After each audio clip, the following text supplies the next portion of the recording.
Hello everyone, আসসালামু আলাইকুম। কী অবস্থা সবার? আশা করি সবাই ভালো আছেন।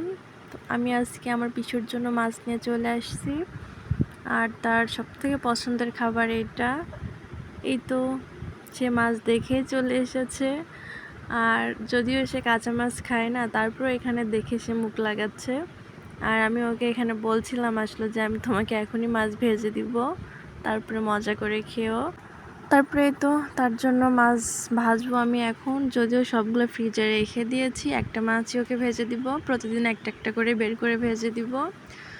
আর মাছটা আমি সুন্দর করে লবণ হলুদ মরিচ দিয়ে মেখে নিব, তারপরে তেলে ভেজে দিব। আমরা যেভাবে আসলে খাই ওকেও সেভাবে আমি ভেজে দেই।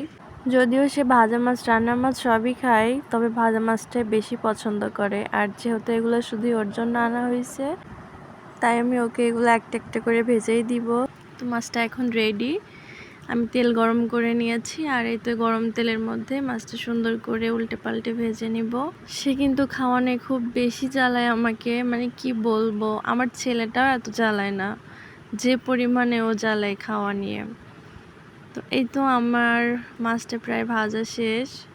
যদিও খুব বেশি ভাজবো না, একটু নরম থাকলে ওর জন্য মানে খাওয়া ভালো হবে আর কি। এই তো মাছটা ভাজা হয়ে গেছে, আর এই যে দেখেন কি অবস্থা ওর, মানে তার পছন্দের খাবার বলে কথা, সে না খেয়ে থাকবে, তারপরেও মানে মাছ ছাড়া মাংস ছাড়া কিচ্ছু খাবে না, মানে ভাতও খেতে চায় না একটু মাছ দিয়ে মেখে দিলে। যাই হোক, কি আর করার, সে এখনো অনেক ছোট, দেখা যাক আস্তে আস্তে কি হয়। তো এখন তো এটুকু কষ্ট করাই লাগবে। ভালো থাকবেন সবাই, আল্লাহ হাফেজ।